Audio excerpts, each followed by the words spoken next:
की आवाज खबर 7C, खबर जो सब्सक्राइब करें हमारे खबर 7C न्यूज चैनल को। देखिए रोजाना देश विदेश की बड़ी खबरें। नमस्कार, मैं अंजलि गुप्ता। खबर 7C न्यूज चैनल में आपका स्वागत है। आइए रुक करते हैं देश विदेश की बड़ी खबरों की ओर। प्रधानमंत्री नरेंद्र मोदी आज अपने मासिक रेडियो कार्यक्रम मन की बात के जरिए राष्ट्र को संबोधित किया। ओलंपिक खेलों में गए भारतीय खिलाड़ियों को उन्होंने शुभकामनाएं दी और लोगों से ओलंपिक में गए भारतीय दल को प्रोत्साहित करने की अपील की। पीएम मोदी ने कहा कि खिलाड़ी चुनौतियों को पार कर पहुंचे हैं, उनका हौसला बढ़ाना जरूरी है। पीएम मोदी ने कहा कि टोक्यो ओलंपिक में तिरंगा देखकर पूरा देश रोमांचित हुआ।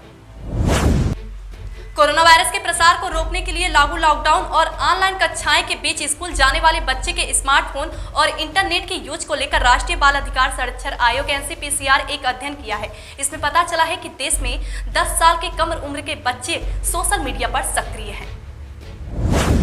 हाल ही में तमिल फिल्म अभिनेत्री यशिका आनंद एक सड़क हादसे में बुरी तरह घायल हो गई हैं। मीडिया रिपोर्ट्स के अनुसार यशिका अपने दोस्त के साथ महाबलीपुरम से चेन्नई लौट रही थी। उसी दौरान उनकी गाड़ी भीषण दुर्घटना का शिकार हो गई। बता दें कि इस दुर्घटना में यशिका की एक दोस्त की मौके पर ही मौत हो गई। वही यशिका समेत 3 लोग गंभीर रूप से घायल हैं। घायलों को नजदीकी अस्पताल में भर्ती कराया गया है। महाराष्ट्र में भारी बारिश आफत बनकर टूट रही है। प्रदेश में पिछले 24 घंटे के दौरान भारी बारिश, भूस्खलन और बाढ़ से 112 लोगों की मौत हो गई है, जबकि 99 लोग लापता हैं। नोएडा के सेक्टर 5 में रविवार सुबह उस वक्त बड़ा हादसा हो गया जब क्रिकेट खेल रहे कुछ युवाओं की गेंद नाले में जा गिरी।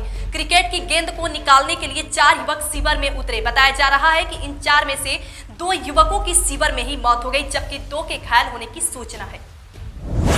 कोरोना वायरस को लेकर एक बार फिर नए म्यूटेशन ने वैक्सीन स्तर पर वैज्ञानिकों को चिंता में डाल दिया है। पिछले कुछ सप्ताह में अमेरिका के अंदर कोरोना के मामले मिले हैं और उन सभी में वायरस का डेल्टा 3 वेरिएंट मिला है, जो डेल्टा की तुलना में न सिर्फ सबसे ज्यादा फैलने की क्षमता रखता है, बल्कि वैक्सीन ले चुके या फिर संक्रमित हो चुके व्यक्तियों को फिर से संक्रमण की चपेट में ला सकता है। मुजफ्फरनगर के खतौली थाना क्षेत्र के एक गांव निवासी किशोरी को अगवा कर दूसरे वर्ग के 3 युवकों ने उसे मेरठ के दौराला क्षेत्र में ले जाकर सामूहिक दुष्कर्म किया। बाद में आरोपी उसे हवाई पर छोड़कर फरार हो गए। पुलिस ने रिपोर्ट दर्ज कर 2 आरोपियों को गिरफ्तार कर लिया है। हिंदू संगठन के कार्यकर्ताओं ने थाने पर हंगामा कर लगातार बढ़ रहे धर्मांतरण मामलों में कड़ी कार्रवाई की मांग की है।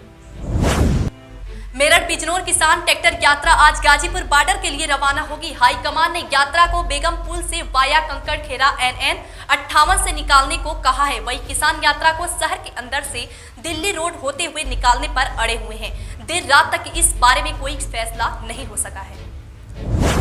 सीतापुर जिले की कोतवाली तालगांव इलाके में शनिवार देर रात हत्यारों ने एक महिला और युवक की बड़ी बेरहमी से हत्या कर दी है। महिला का सिर कलम कर हत्या की गई है। उसके शरीर पर चोटों के निशान भी पाए गए, जबकि युवक की गर्दन और सिर पर धारदार हथियार से वार कर हत्या की गई है। वारदात को अंजाम देने के बाद हत्यारे शव को फेंक कर फरार हो गए हैं। रविवार की सुबह करीब 100 मीटर की दूरी के फासले पर दोनों शव बरामद हुए हैं। मृतकों की शिनाख्त नहीं हो सकी है। पुलिस ने मौके पर पहुंचकर जांच पड़ताल शुरू कर दी है। शव को पोस्टमार्टम के लिए भेजा गया है।